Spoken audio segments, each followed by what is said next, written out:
India के बीचों बीच एक छोटे से गांव में एक पुरानी हवेली हुआ करती थी। ये बहुत बड़ी और शानदार थी। एक समय में यह गांव की शान हुआ करती थी। अब यह डर का कारण थी। गांव वाले इसे भूतिया हवेली कहते थे।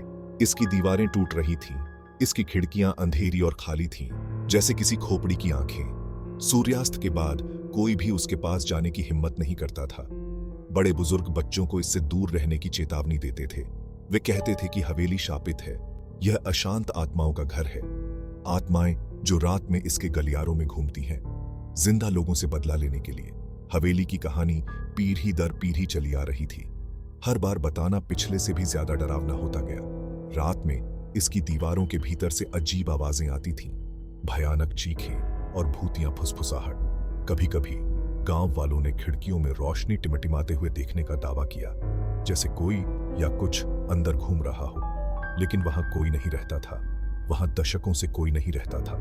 पास जाने वाले बहादुर लोग हमेशा डरावनी कहानियां सुनाते थे, ठंडे स्थानों और अचानक हवा के झोंकों की, अपने आप बंद होने वाले दरवाजों की। हवेली का इतिहास रहस्य में डूबा हुआ था। कुछ ने कहा कि यह एक अमीर जमींदार की थी। दूसरों ने दावा किया कि यह एक शक्तिशाली तांत्रिक द्वारा बनाया गया था। लेकिन सभी एक बात पर सहमत थे, वहां कुछ भयानक हुआ था। कुछ ऐसा जिसने इमारत के पत्थरों पर अपनी छाप छोड़ दी थी। और अब हवेली इंतजार कर रही थी, खामोश और डरावनी। उन लोगों के लिए एक चुनौती जो इसकी डरावनी प्रतिष्ठा को परखने के लिए काफी मूर्ख थे। रवि और अमित बाकी गांव वालों की तरह नहीं थे। वे जवान थे, निडर, हमेशा अगले बड़े रोमांच की तलाश में। भूतों की कहानियां उन्हें डराती नहीं थीं। वे पुरानी कहानियों पर हंसते थे, उन्हें अंधविश्वास कहते थे। ऊबे हुए गांव वालों की कल्पना से ज्यादा कुछ नहीं। लेकिन भूतिया हवेली ने उन्हें परेशान कर दिया। यह एक रहस्य था जिसे सुलझाने की प्रतीक्षा थी। वे बचपन से ही उस भूतिया हवेली के बारे में सुनते आ रहे थे। हर बार जब वे वहां से गुजरते थे तो उन्हें इसका आकर्षण महसूस होता था। अंधेरी खिड़कियां उन्हें इशारा करती हुई लगती थीं। ऊंचा बगीचा रहस्य फुसफुसाता था। वे अक्सर इसे एक्सप्लोर करने की बात करते थे, लेकिन कुछ न कुछ उन्हें हमेशा रोकता रहा। शक का एक छोटा सा बीज, उस डर की एक झलक जिसे उन्होंने मानने से इनकार कर दिया था अब तक। चलो करते हैं, उसने कहा। चलो हवेली में चलते हैं। अमित हिचकिचाया, लेकिन बस एक पल के लिए। उनका अभिमान उन्हें पीछे नहीं हटने देता। ठीक है, वह मान गया। लेकिन आधी रात को, जब यह सबसे ज्यादा प्रेतबाधित माना जाता है। उन्होंने हाथ मिलाया। सौदा तय हो गया था। वे एक बार और हमेशा के लिए साबित कर देंगे कि भूत असली नहीं होते हैं। उन्होंने अपने रोमांच की योजना बनाने में दिन बिताए। टॉर्च लाइट, कैमरा, यहां तक कि एक ऑइजा बोर्ड भी, सिर्फ मनोरंजन के लिए। उन्होंने किसी को नहीं बताया। उनके परिवार उन्हें रोकने की कोशिश करेंगे, उनके दोस्त जुड़ना चाहेंगे। यह उनका रहस्य था, उनका मिशन। भूतिया हवेली के पीछे की सच्चाई को उजागर करना। उन्हें क्या पता था, सच्चाई उनकी कल्पना से भी कहीं ज्यादा भयानक थी। उनके रोमांच की रात आ गई। काले बादलों ने चांद को ढा दिया। पेड़ों से एक ठंडी हवा चली। भूतों का शिकार करने के लिए यह एकदम सही मौसम था।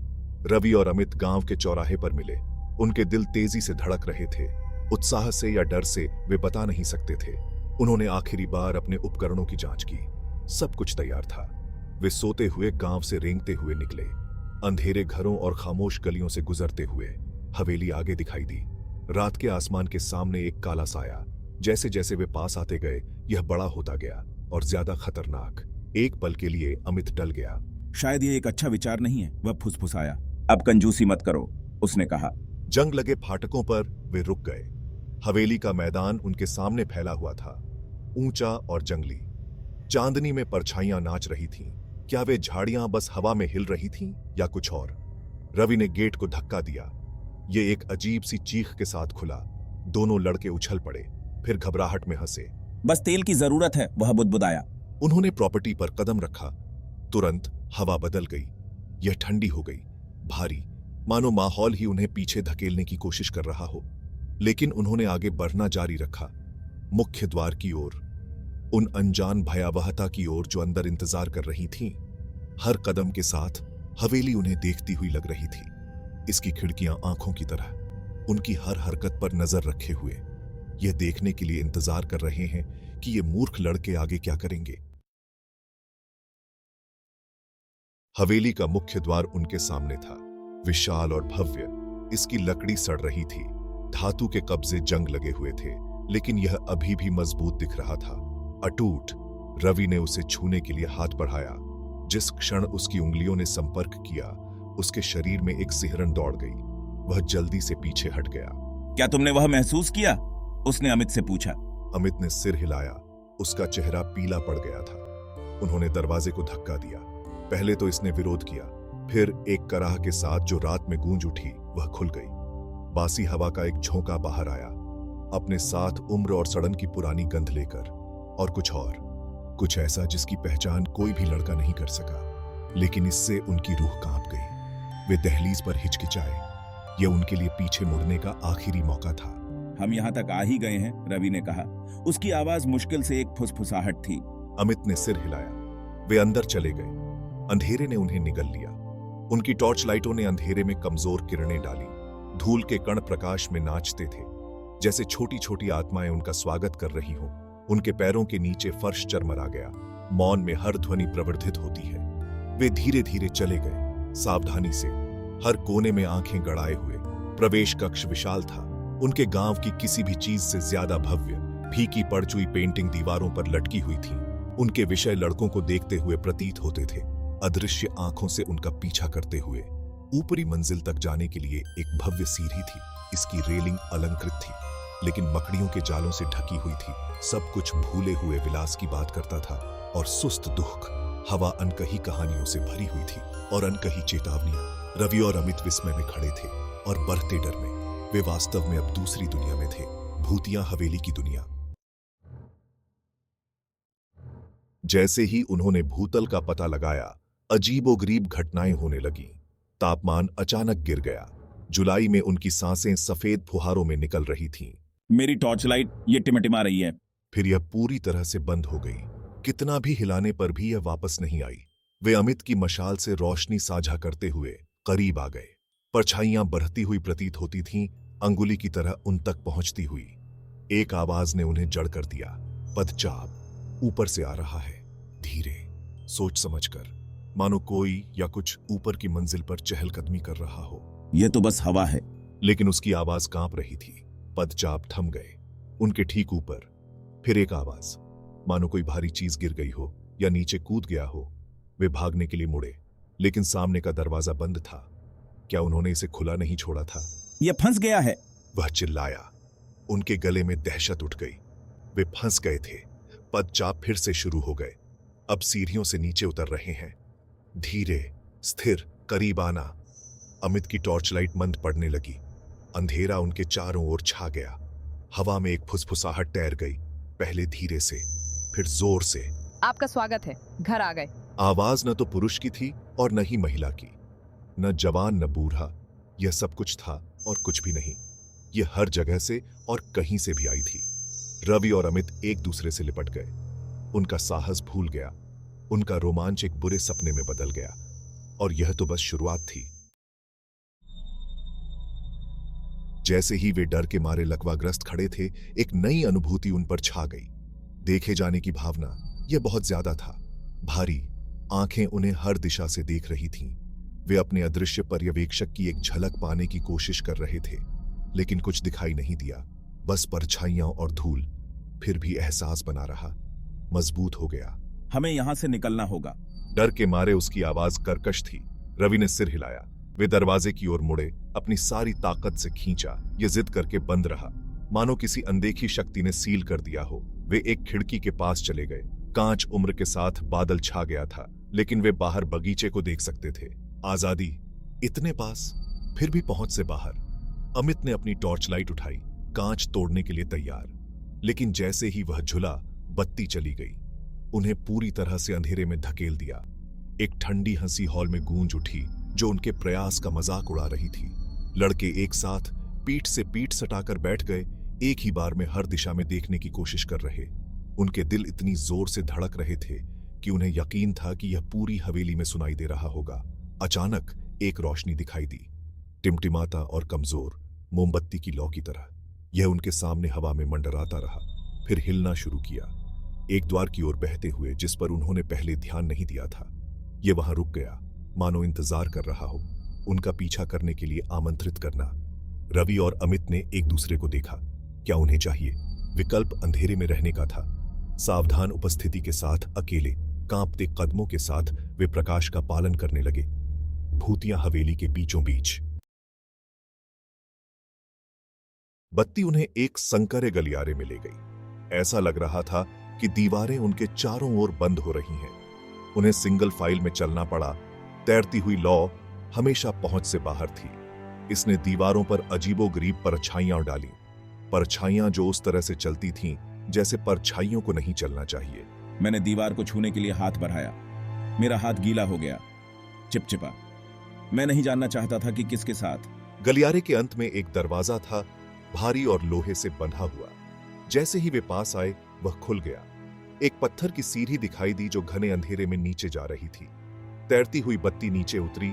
उनके पास पीछा करने के अलावा कोई विकल्प नहीं था।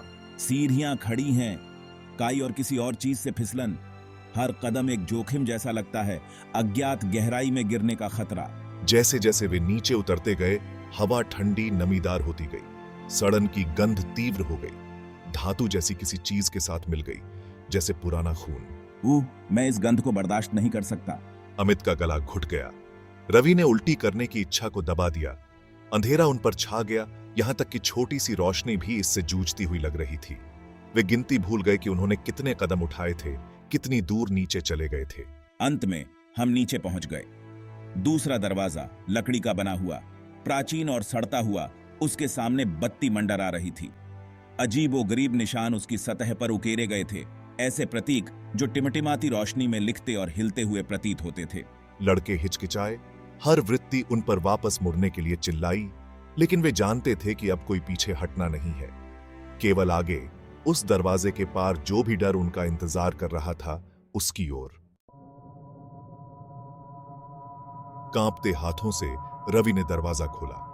यह एक कराह के साथ अंदर की ओर झुक गया, जो लगभग मानवीय लग रहा था। बाहर का कमरा बड़ा था, गोलाकार, कुएं के अंदर की तरह।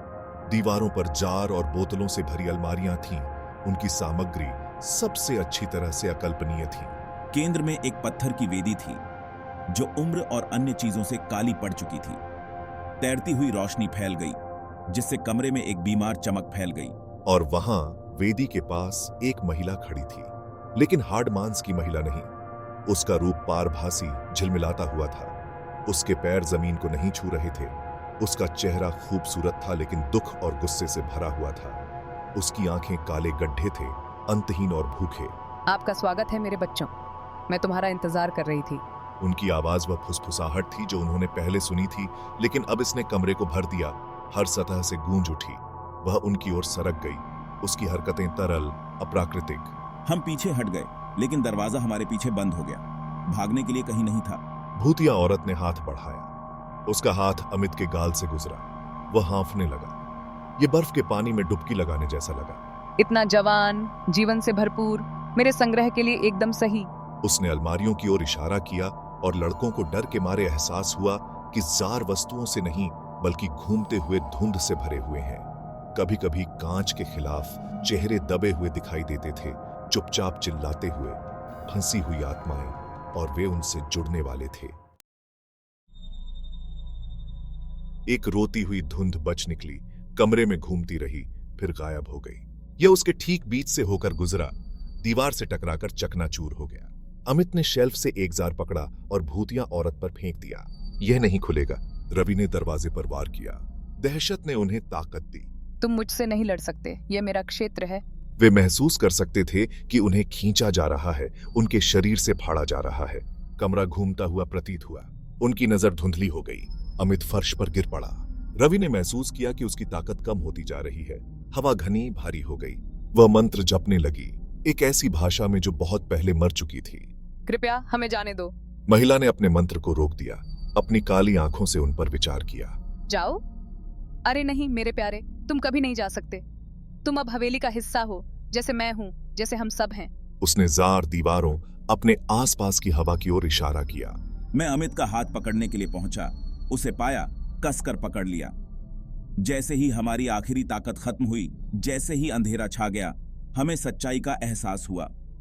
भूतिया हवेली का आतंक यह सिर्फ प्रेतबाधित नहीं था, यह एक जाल था, आत्माओं के लिए एक जेल।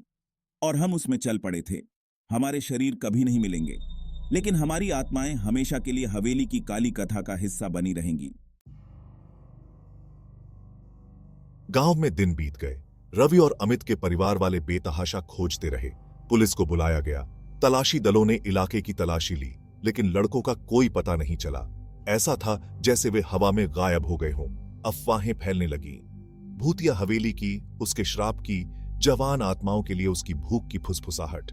कुछ बहादुर ग्रामीण हवेली में गए, लेकिन उन्हें कुछ भी नहीं मिला। न तो गड़बड़ी के कोई निशान मिले, न ही इस बात का कोई सबूत मिला कि लड़के कभी वहां गए थे। लेकिन उन्होंने कुछ महसूस किया।